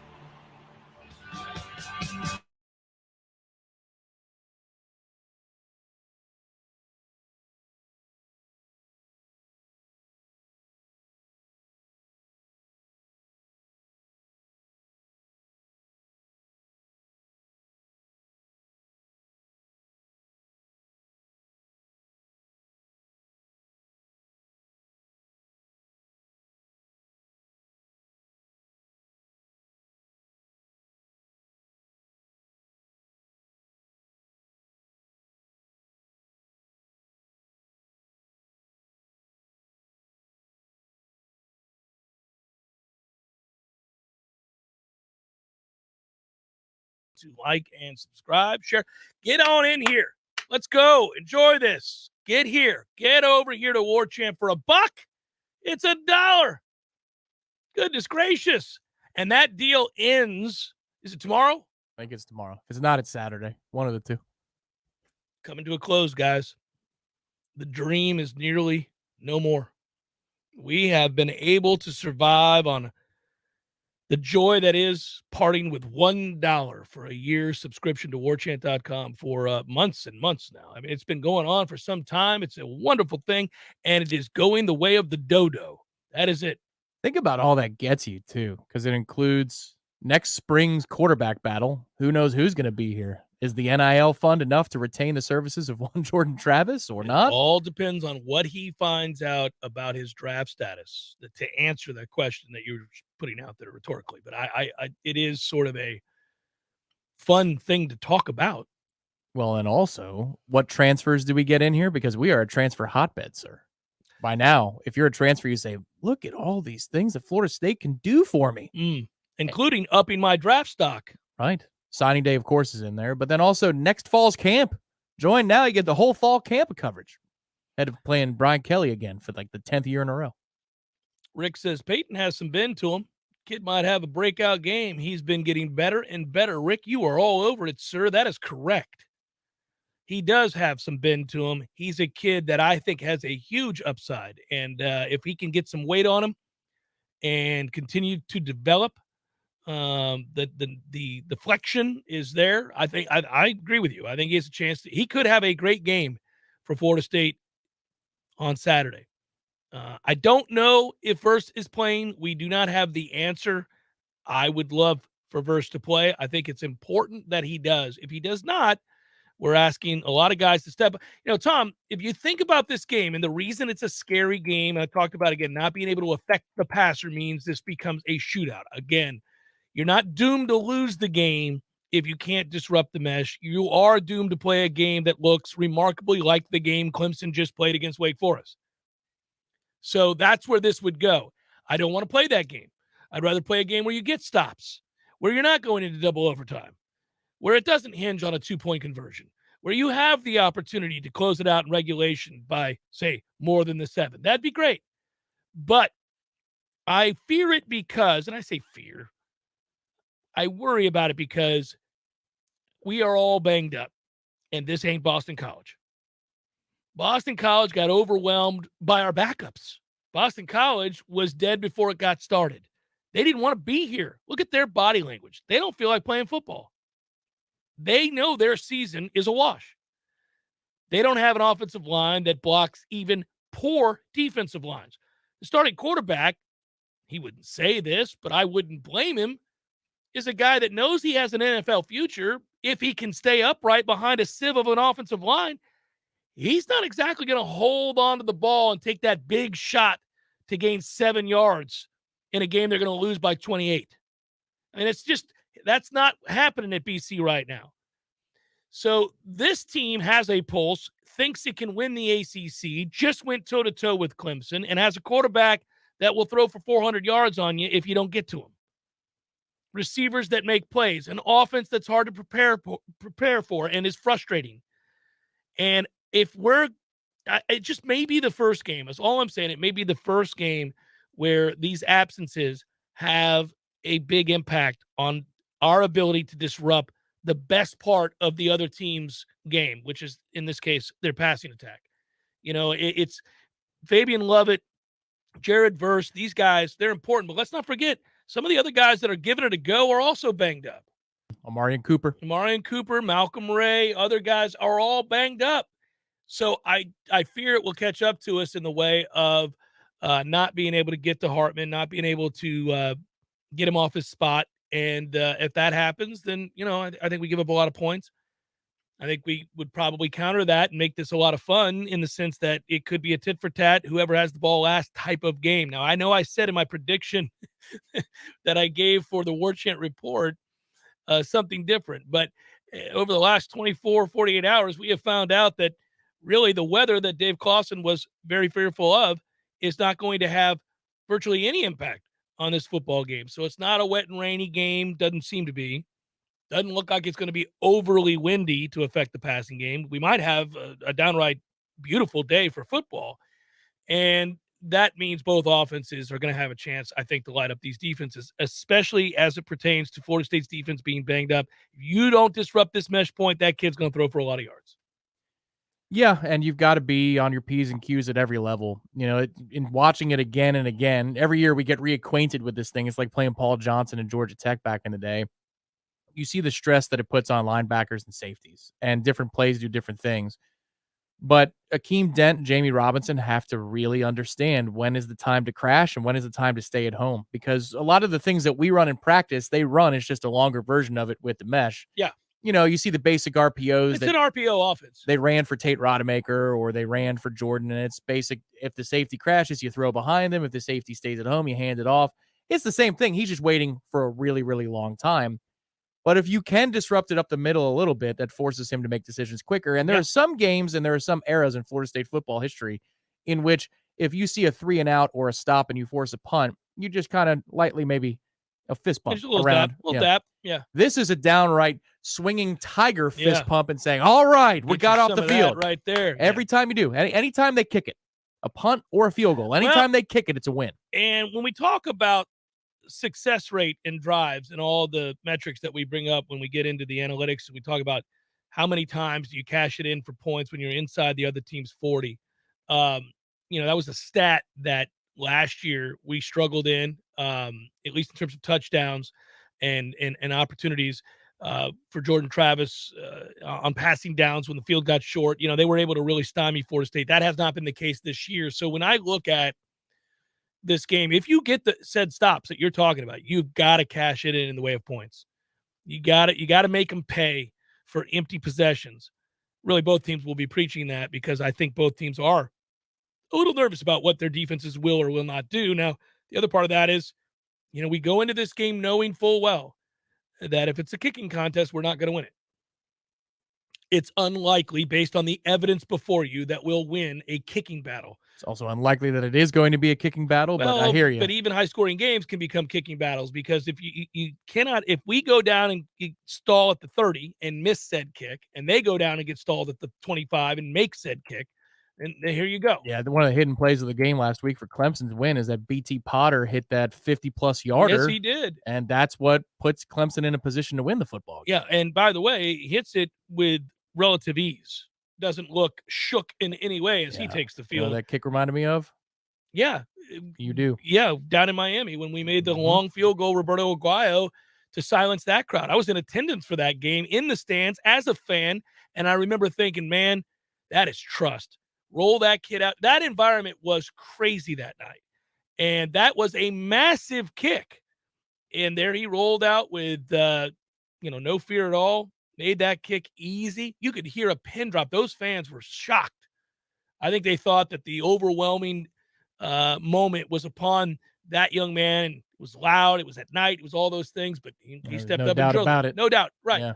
And we've seen guys like that here over the years. That is the great thing about Florida State, is overcoming those wide rights that are in the lore of Florida State, football. But at the same time, on the heels of that, many moons later, we just racked up the number of elite kickers back to back to back, to the point where you look around the league and you see guys all the time. I found it interesting, too, that Gano's still out here making field goals. Coach Norvell, after yesterday's practice, was ornery, and I like that because that is what you need to be on the heels of this 3-game stretch. Don't take anything for granted. Not a day, not a rep, because you have all you've done is set the table for yourself. Now it's time to eat over these next 3 weeks. Win at least 2 of these, and you're in a different conversation. But you can't win. We talked about it yesterday. You can't win 2 of them probably without getting this one right here, right now. And that group is tired across from you. For the guys that are healthy for us, they only played 2.5 quarters against Boston College. These are huge, huge deals. The games here, rest mentally and physically is on our side. Make it count. Because if you do, then the following 2 weeks become really fun. Well, it ratchets up all of the nerves in a good way. Then you become not only a larger talking point in the world of college football for yet another week, which is just fun. It's good for recruiting, let's be honest. But the other part of that is that you now are in a position to do something that really none of us thought was likely to happen before the start of the year. I mean, you could have been an eternal optimist and thought that maybe 9 wins were possible. That's fine. You still didn't believe that would be good enough to win the Atlantic, play for the ACC title. No, and I wouldn't have said, I mean, if you told me the injury list that Florida State is looking at on October the 1st, before the season started, I would have moved it down to 7 or 8. Easy. You know, that's the amazing thing about what this team has done. If you said, if I said Verse, this injury, yeah. Jordan for a half on the road against Louisville, the whole second half, he's not going to play. And then Omarian's not 100%. And you're going to be trailing as he comes into the game, and you're going to win it. You lose Bless Harris for the year. You know, you lose Lyles for the year. And at left tackle, Robert Scott goes down against Louisville. You don't have him for the next week against Boston College, and we'll see how much longer after that. I would have said, 9-3 is just too much. They can't do that. They might still be in a position to do that. And they will be in a real good position to win 9 games if they win on Saturday. Makes me nervous. Let me ask you this, because I gave the Redemption Thursday picks. I'll recap them here in a second. But when I did that, Tom, I did take Wake Forest +7. And again, I hope I lose. It would mean that we're winning by more than 1 score. Okay, I'll take that kind of day at the office. Quick question for you. If this game were on a neutral field, would you take us? Maybe because of what Clemson is coming off of. But let's just say it was like opponents the week before. Wake? What did I say, Clemson? Yeah, it's all right. I keep doing that. It's all right. Get it together. Clemson's on the mind. Yeah, it is. You want a piece of Clemson. I know. I do. I really do. I think there's opportunity here. It might be. But let's just say that, Wake was coming off of an opponent akin to BC, and it was on a neutral site. I would take Wake at this point with our injury situation. Yes. But on a neutral field, if the schedules were the same, everything's exactly as it is right now, I'd take us still. There's something extra. There's a little sandpaper to us right now that I love. Would you take us at Wake? If it's not a nooner, yes. If it was a nooner, no. Something about that sleepy nooner up there. I hate the damn sleepy nooner. Clemson did for about 2 good hours. The funny thing about the sleepy nooner, when we play at Wake or you play at BC at noon or you play any of these sorry-ass venues that nobody cares about the football game. And I certainly would this week because you'd have the rain. You'd have the rainstorm up there. Right. In a lot of ways, we're saving Dave Clawson's life. So what I would tell you is that it's not just that you have to provide your own intensity, atmosphere, focus in these sleepy nooners because there are people sitting on their hands, drinking wine, talking about Beth's knitting group. It's not just that. It's that. We need that shirt, please. Proud member, Beth's or knitting group, yeah. Founding member, yeah. Beth's knitting group. So it's not just that. It's also that I can't explain it. You can't put your finger on it. Neither of us can, but we know it exists. It's the old Supreme Court line about I can't define porn, but I know it is when I see it. All right. Well, the feeling you get and when the game kicks off for a sleepy nooner is that of extreme apprehension. You just don't believe it. You don't believe things are going to go well for you. Think about that game last year. Wasn't that a nooner? I think it was. Yeah, I think it was. And all I remember was thinking, I always do. I'm when those games and those sleepy venues in the ACC, you're like, man. Yeah, it was definitely a nooner. Yeah, you know what you feel like? Remember when we played Syracuse in basketball? Yeah. Oh, yeah. And they showed our guys were yawning. Guys were yawning. Dwayne Bacon and others were like, oh, all right, let's get through it. You're like, oh no, that's not good. We're gonna score 11 points this half, and I think Drink we might have. Coffee, everybody. What is going on around here? Yeah, like the Syracuse nightlife is crazy. But it's funny because sometimes we think that because we're probably tired from the Friday night before. It's a road game weekend, Tom. Sleepy nooner the next day. A lot of times we may have had a good time on a Friday. So we're all kind of like, oh, about to ready to kick it off here. Some of you may be having that third cup of coffee at kickoff. It almost projects onto your team. It feels like it projects onto your team. Like, guys, I mean, you find out midway through the first quarter, somebody in Tallahassee, somebody rooting for Florida State is in front of a set somewhere yelling, would you guys wake the blank up? That always happens. Usually you. It might be me. Yeah. It might be me. And my wife is going, it's 12:30. Is this go? Take the kids. Leave. I'm going to yell at this TV. Ooh, we just got a window into the Florida room. I see it. It's an emotional game. What do you want from me? They need to wake up. It's true. We all end up that way. You're like, wake up. Sorry. Maybe we should wear tribe about sleepy nooners. Maybe we should wear the black uniforms and the garnet helmets. Maybe that'll wake us up. What do you think about that? Would you do it? No. Yeah, of course not. God, no. Just trolling. I want regular, classic, all-time great home uniforms. How fired up would you be if they wear the practice uniform on Saturday? If they said, we're going with the practice garnets. Oh, buddy, I love the practice garnets. I love the practice uniforms. They're just gorgeous. It could be a permanent uniform. I'd be pretty all right with that. But then again, it's just Alabama's uniform is what it is, basically. And then the graphic on social media says, just practice for NC State. So we're going with the practice garnets. Take that, Dave Clawson. The Jeff Cameron Show, 93.3, Real Talk Radio, Warchant TV. Hi, everybody. It's Ed Dean, Florida's #1 statewide radio talk show, now in Tallahassee, afternoon drive from 5 to 6 p.m. right here on Real Talk 93.3 FM. Yes, highly entertaining, fast-paced, never boring. We always give you the story behind the story when you catch the Ed Dean radio show. And we are ready to go. Tallahassee daily, 5 to 6 p.m. It's the Ed Dean radio show on Real Talk 93.3 FM WVFT.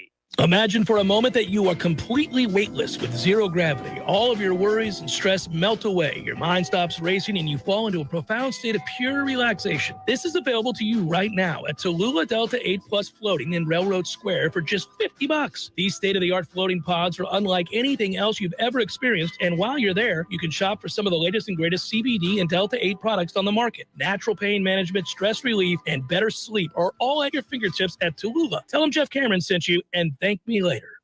If you're hearing this right now and you or someone you know is active military, a veteran, police officer, firefighter, nurse, or a teacher, turn up the volume and listen to this. My friend Shannon with Legendary Home Loans has a hometown hero loan program designed to make a difference to those who make a difference. When it's time to buy a new home, he will waive all lender fees for all hometown heroes. That's a $1,600 value right out of the gate. Also, if you decide to use their preferred title company for their closing, you'll be saving another $600. That's $2,200 in discounts right off the top. That's like 20 tanks of gas in your car. And today, more than ever, it's important to save as much money as you can, wherever you can. So if you or someone you know is active military, veteran, police officer, firefighter, nurse, or a school teacher and looking to buy a new home, choose Shannon Young, Legendary Home Loans, and ask about their Hometown Heroes program. Call 844-FSU-LOAN or just visit FSUHomeLoans.com. That's FSUHomeLoans.com. Equal housing lender. NMLS number 2270146. Whitten Glass has been taking care of families since 1945. Experienced, reliable professionals who offer only the best, like Whitten's top-of-the-line bath enclosures. Eye-catching storefronts are a specialty at Whitten Glass, and they provide precise installation. Whitten Glass, Tallahassee's first family in glass. Online at whittenglass.com. Call 850-222-5781. When you need a plumber quick, how long is an acceptable time to have to wait? Yeah, hey, it's the Millers again. Just calling you about our little plumbing problem. 2 hours? Hey, we were hoping you can get here soon because the water is getting really bad. I mean, please hurry. 4 hours? I know you said you were on your way, but, honey, tell the kids to drink water. 8 hours? Don't worry about us. We're fine. At M&L Plumbing, you'll never have to wait long for quality, dependable service, right when you need it. At M&L Plumbing, we listen to our customers, and our qualified technicians aim to achieve 100% customer satisfaction.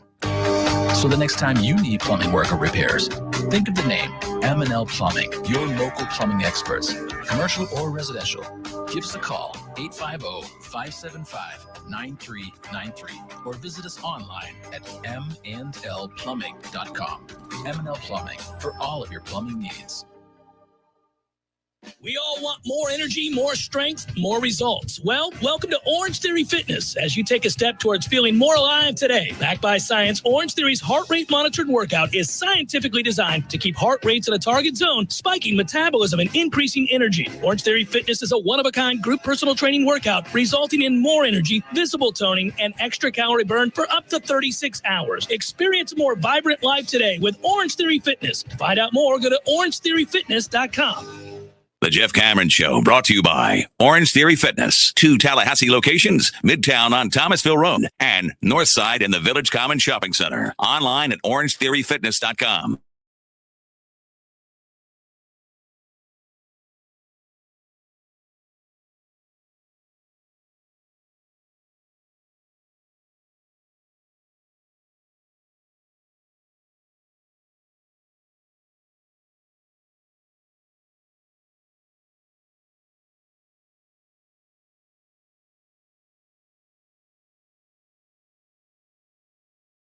Tied for 102nd. It's early. It's early, Tom. Can you imagine how nervous you'd be on the tee box for your first ever PGA Tour event? At least in this instance, he knows he has his card, and it's not a sponsor's exemption. Right, I think I'd be more nervous if it's like, this is my chance. The folks at Nike have taken care of me. I've got to make it. Yeah. Got to make good. Yeah. Nah, I would be extremely nervous. Yeah. But it's early. It's early. I would, as an aside, mention that golf is very hard. If you want evidence of that, see one-time major winner Jason Duffner out here rolling around at +5 on a slappy course.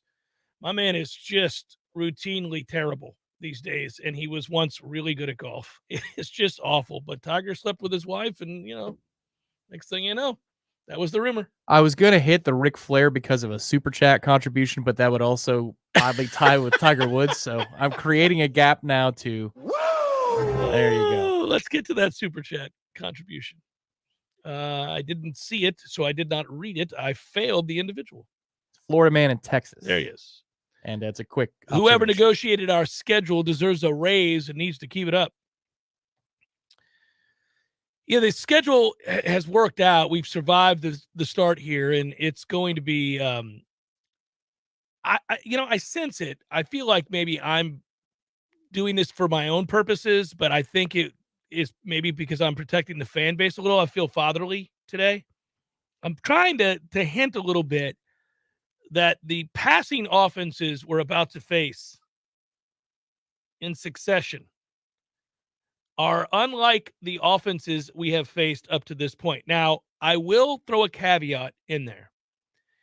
NC State has a very good quarterback in Leary, who's doing a whole lot of checking down and throwing to the running backs for whatever reason. I don't know what is going on at NC State with that offense, but it does not resemble the offense we saw a year ago, in which he threw 35 touchdowns and 5 picks and was as efficient a passer as there was in the country. They're not doing that. When you watch NC State now, they're kind of annoying. Like, their offense would piss you off. You'd like, what? Are we going to throw the backs all day? That's what we're doing here. Marcus Mariota? We're just going to go ahead and check down?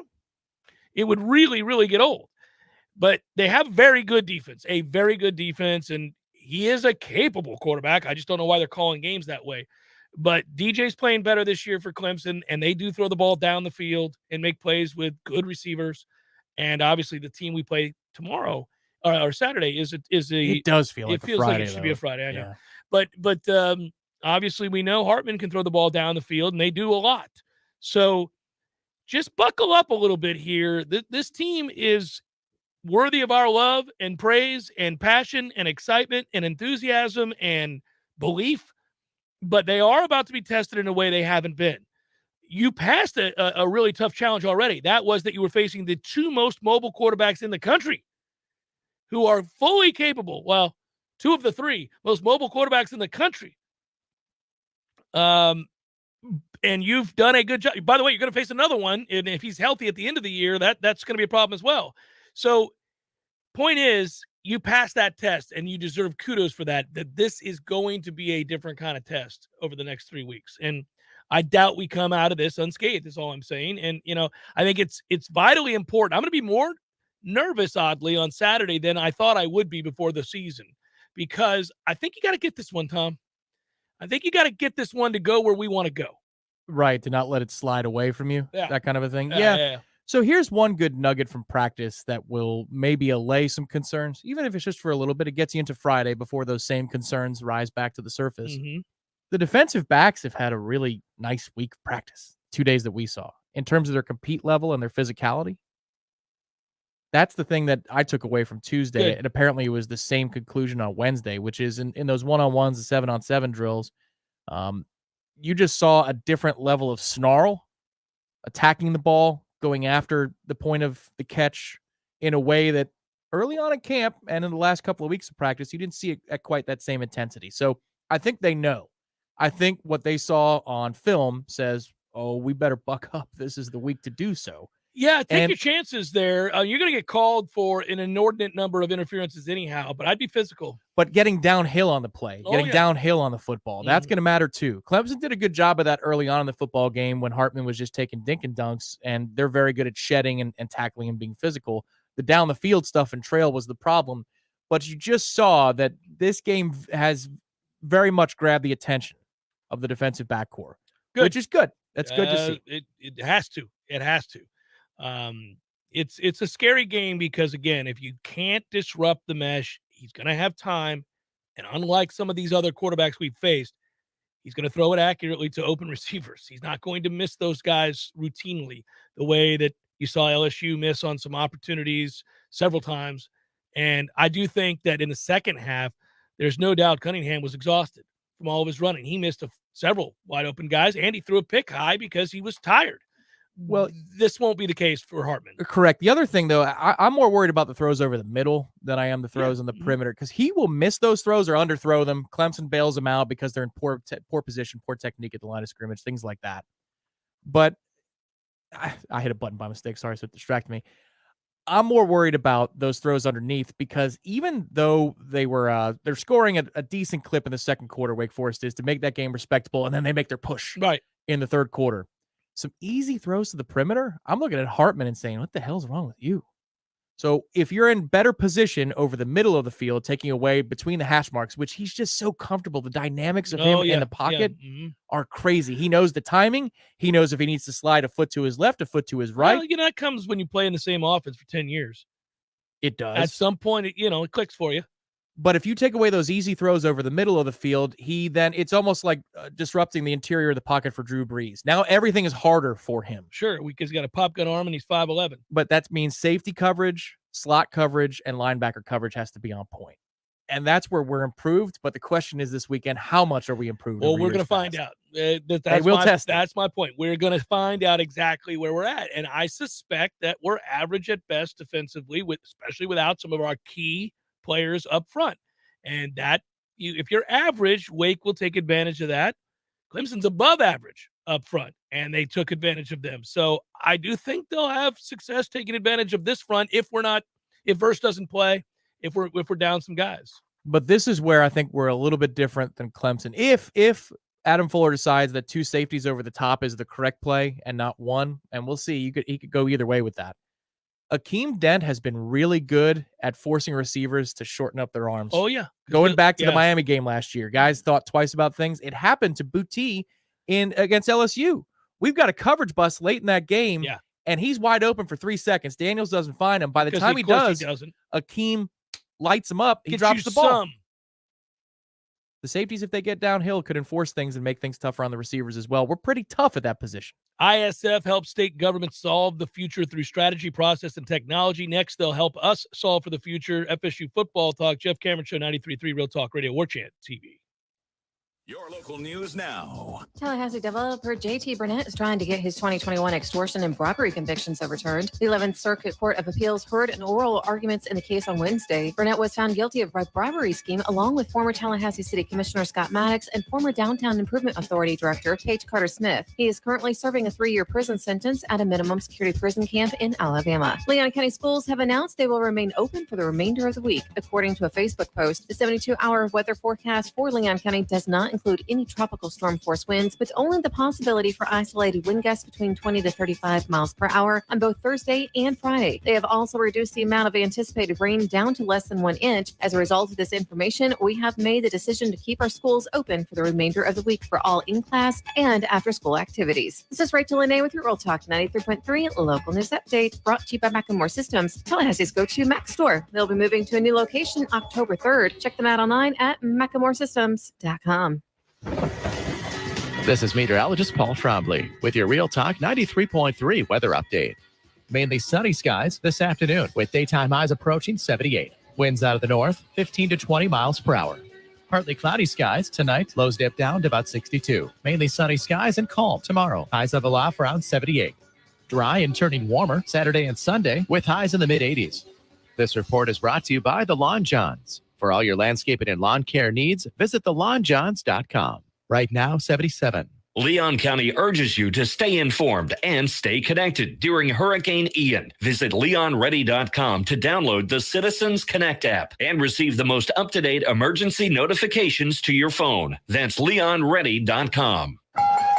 Your next chance to win $1,000 is coming up at 3 p.m. Don't miss your chance to shake the 93.3 money tree and see what falls out. Planted by the law offices of Basic Brooks. Come back stronger with Basic Brooks. There's fun to be had every night at the Corner Pocket. Take home prizes on Trivia Tuesdays and Beer Bingo Thursdays. And kickstart your weekend with Martini Fridays. Plus happy hour runs every weekday and game day specials every time the Noles take the field. Watch all the best games at the Corner Pocket's Vegas wall, featuring 560 inches of flat screen TV heaven. Oh, really? The best food, the best drinks, and the best place to watch all the games. Tallahassee loves the Corner Pocket. Here's what you missed on the Greg Tish Show. We need to have history. We need to have literature. It deserves an explanation. We don't need to be promoting lifestyles that come into play for your average elementary school. Well, I had an experience with this. When my daughter was in school, her teacher gave her a book to read, but then she asked me what the C word is. That was in the book. That was in the book. Okay, so talking about the C word. So you're talking about conservatives, right? The Greg Tish Show, Monday through Friday, 6 to 9 a.m., only on Real Talk 93.3. The Cameron Show is a production of the Warchant.com Multimedia Network. Check out Warchant.com today for the latest news inside Florida State athletics. That's Warchant.com. Now, back to Jeff on Real Talk 93.3.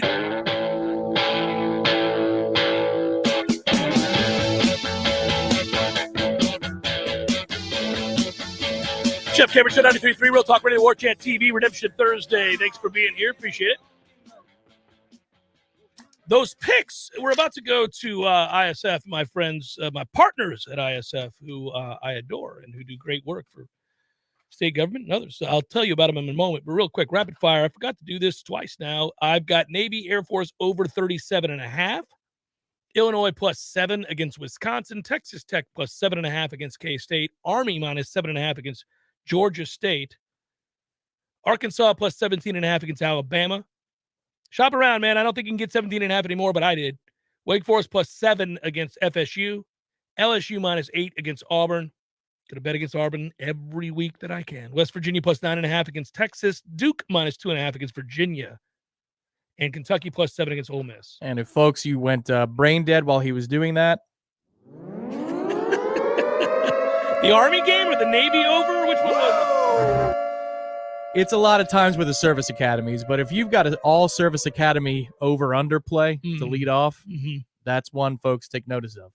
Navy Air Force, the number's 37.5. I need to look at I don't always, obviously these games are games that some of them I do indeed bet. Others I leave alone. But I wanted to look and see what I sent to my bookie. Yeah. Okay. I did bet both those, Tom. Yeah, those are you are right. Yeah, there you go, Marcus. Finally, you got something that's actually on the card. Yeah, that is on the card. I need that to happen. Need it to come through. Hopefully it does. I mentioned ISF a moment ago. ISF helps state governments solve the future through strategy, process, technology. They believe the order of these three components is key. Your strategy sets the bar for long-term focus and priorities. Those priorities determine the process needed to accomplish each step along the way. Here's the thing. They work collaboratively with you. They're not just going to come in there and tell you what to do. They want to hear your ideas. They know you've got good ideas. You just want to streamline the technology and make it easier to accomplish those goals and effectively go through those processes. So that's ISF doing that with you. We do that every week on the show. Usually we throw it out there to our partners here on the Jeff Cameron Show, much the way ISF does that. And I'm kind of curious, Tom, direction we could go. How do we stymie Wake Forest's offense? Tom and I were talking about this. I think there could be three ways where we keep this number down, where we're not talking about two teams in the 40s. Maybe just talking about one team in the 40s. One of those has nothing to do with the defense. So I want you to vote. Lean heavy on the run game, methodical drives, dink and dunk, possess the football offensively. That's all option one? That's all option one. All possess the football, dominate through a physical running game, keep Wake off the field in the belief that you're not going to stop them if they are on the field. Not enough, anyhow. Too high shell that Tom talked about. Let's go ahead and entertain the idea. You love too high safeties, help out your corners. You're playing that shell. Now that can affect you in other ways, as we well know. Or do you do the opposite?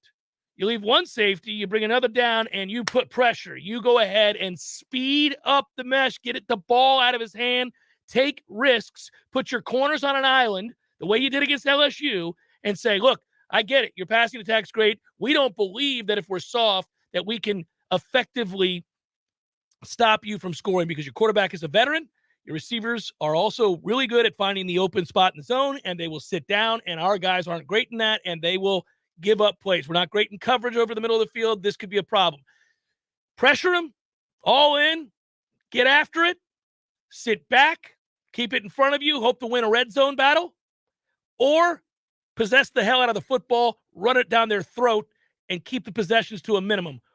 Which one you like, kids? It's one of those three. Fire away on the chat. I'm kind of curious, and I mean that sincerely, what this fan base is thinking today as we sit here on a Thursday before a very important game Saturday. One of the interesting things is if you play a too high shell, it doesn't necessarily mean that you're running zone. Correct. Because we would play one high and leave in a linebacker to spy. And sometimes it was a spy, and sometimes it was, you're covering the back, and if the back stays in, you become a spy. Things like that. You could run too high and play man because Hartman is not a threat to run like the two previous quarterbacks we've had to scheme against. You could also initially pressure and say, prove it. We think we're going to give up 28 to 35 points anyway. Mm-hmm. So if you score a couple of quicks on us because we're too aggressive, then we can adjust off of that. It's almost like sitting on the fastball and adjusting down to, the off-speed pitch, something like that for a batter in the box. So I think you can try multiple things on defense, see what works best. The one thing I don't know that's going to be available to us is the ability to run the football. If Wake Forest has the same game plan that they did against Clemson, they're going to attack the running game and force the passing game to go make plays. Please, by all means, that's fine. Because but that might take it out of our hands for a ball control. Without question, they could choose to speed up the game and make this a tit-for-tat possession shootout. They could.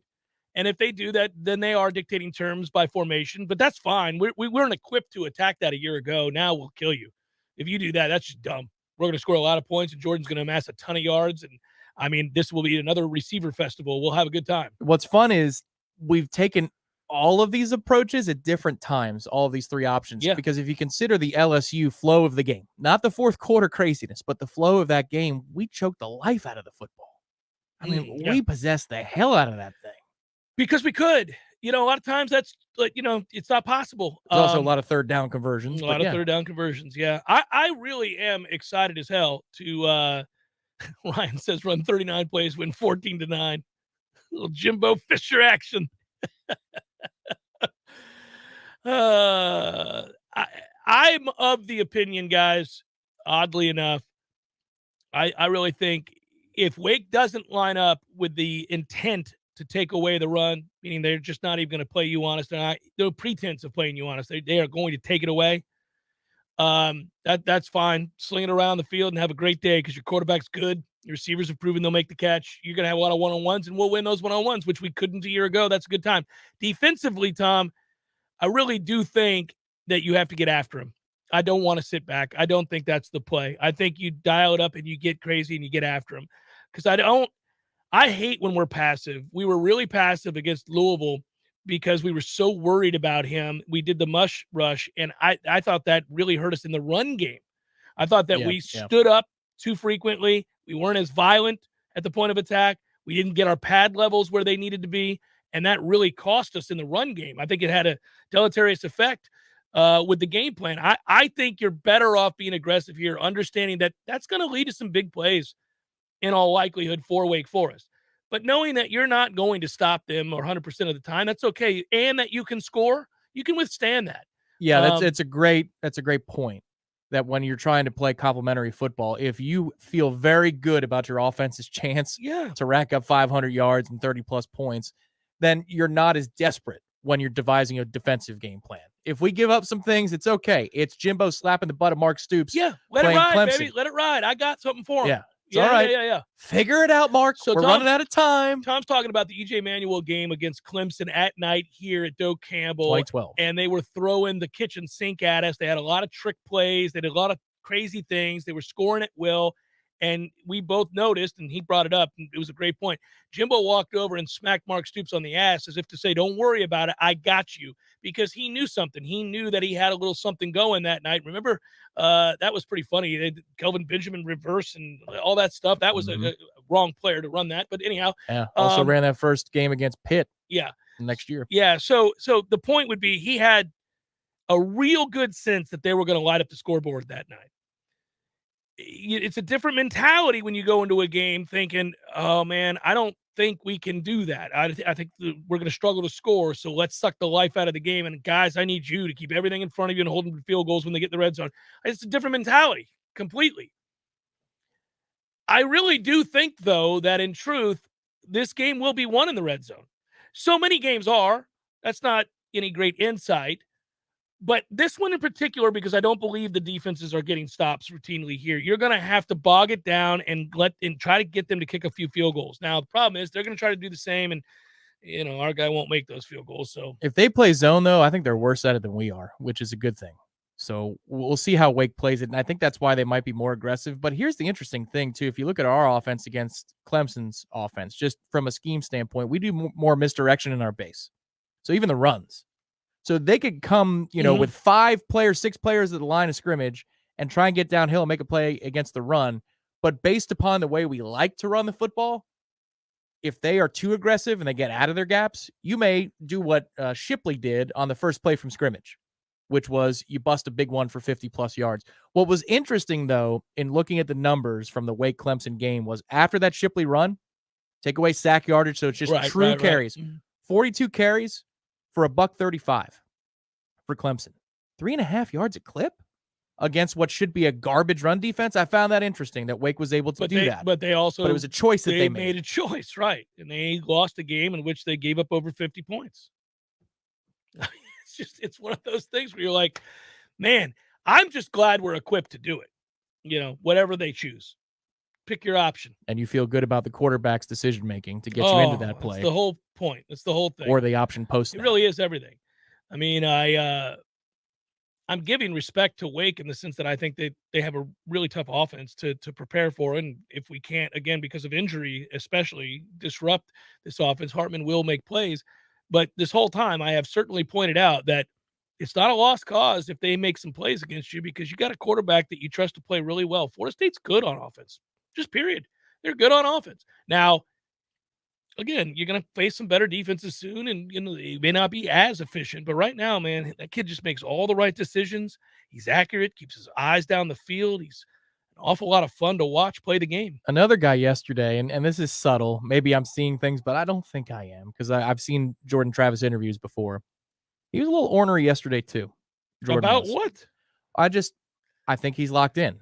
Remember we saw in a couple of instances this season, one of which was just before he got hurt against Louisville. Like angry Jordan Travis. You saw it against LSU when he got hit in the face. When he got hit in the face on the dime that he threw to Pokey. Yeah, that's right. There was angry energy, but focused and intense Jordan Travis. And we noted that. That was the first we've seen of that guy, which is nice. You want a fiery competitor because he's much more subdued away from the game. And then you saw it against Louisville when he was like barrel rolled on one throw to the sideline. Yeah. This week he was a little testy, a little testy. I love it. You want to see guys dialed in and pissed off, chip on their shoulders. Lord knows this whole roster has one on their shoulders. If they've been here for 4 years or they've come here out of the transfer portal, you have a reason. This is one of those games to do the same thing you did to Boston College, which is show up and want to run through somebody. That's what I like about this team so far is they've got that kind of identity. Well, they're nasty, and it could be great energy again. This may be better attended than we thought because originally we were really concerned that nobody would be at this game because of the weather situation and the storm that's happened. Obviously, we're all mindful of that. But we'll see. I mean, now we're talking about what looks like a really nice day. And again, people love this team. They really love this team. They're an easy team to support. It can very well be that this team just has game to game a whole lot of what for. And you have to account for a whole bunch of that because they do have heart. They are tough. They have overcome injuries. Quarterback's a lot better. Depth at running back. Talent at wide receiver. Wine is at the very least average. Okay. And they're mean. To your point, they're a little bit mean. Thanks to ISF to help solve for the future. ISF doesn't tell you what to do, or they tell you, here's the deal. Here's how we can help you here for your strategies. Technologically speaking, you're behind the times. We got to get you caught up, make this a whole lot easier. Let's streamline this process. These are attainable goals if we figure out and modernize process design, give you clear, recognizable recommendations for this. They do that within your company, state government. We know you have big goals. You want to achieve that. ISF is there to help you collaboratively. ISF, learn more, ISF.com. It's Jeff Cameron Show 93.3 Real Talk Radio, Warchant TV. Football at El Jalisco, football at El Jalisco, what a combination. It's a great big celebration. It's football at El Jalisco. I can dig it. Who's playing? Oh, man, everybody. The ACC, the SEC, all the C's, and even the pros. The Bucks, the Steelers, the Giants, the Cowboys. Wow, far out. You bet, man. When the game is on, it's on at El Jalisco with incredible specials on everything from frosty cervezas to salty margaritas. Does Margarita know? Dios mío, not again.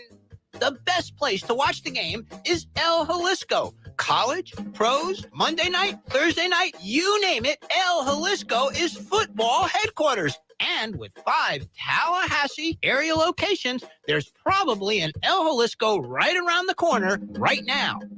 Hey, no fans, our partner ISF Inc. is a national management and IT consulting firm located right here in Tallahassee, Florida, solving the future for state governments through strategy, process, and technology. As a trusted advisor for state governments, ISF knows the importance of defining a clear and detailed strategy. Our friends at ISF can help your organization create a strategy that sets you on a path to success. ISF, your vision plus our expertise brings your brilliant ideas to life. Visit ISF.com to learn more. ISF, solving the future.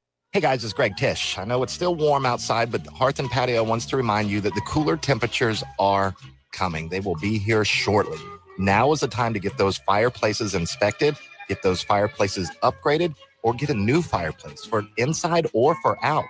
Or how about a wonderful fire pit to have out in your backyard where you can enjoy the cooler temperatures when they finally do get here. And yes, they will get here. Call my friends at Hearth and Patio today, 850-727-4282. That's 850-727-4282. Have them come out, inspect your fireplace, tell you about the upgrades, tell you about all the amazing ways that Hearth and Patio can make you feel comfortable when the cooler temperatures finally get here. That number again, Hearth and Patio, 850-727-4282. That's 850-727-4282 or online at hearthpatiotallahassee.com. Hearth and Patio, they keep the home fires burning. There's fun to be had every night at the Corner Pocket. Take home prizes on Trivia Tuesdays and Beer Bingo Thursdays. And kickstart your weekend with Martini Fridays. Plus happy hour runs every weekday and game day specials every time the Noles take the field. Watch all the best games at the Corner Pocket's Vegas wall, featuring 560 inches of flat screen TV heaven. Oh, really? The best food, the best drinks, and the best place to watch all the games. Tallahassee loves the Corner Pocket. Cameron Show brought to you by Orange Theory Fitness. 2 Tallahassee locations, Midtown on Thomasville Road and Northside in the Village Common Shopping Center. Online at orangetheoryfitness.com.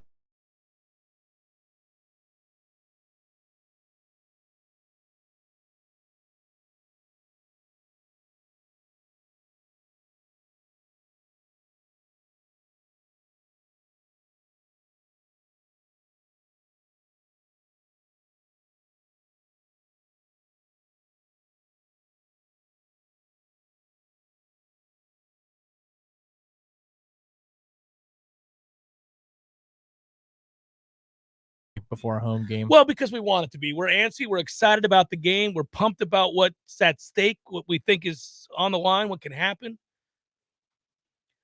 Hotel Indigo, Saturday. I keep wanting to say tomorrow, to your point.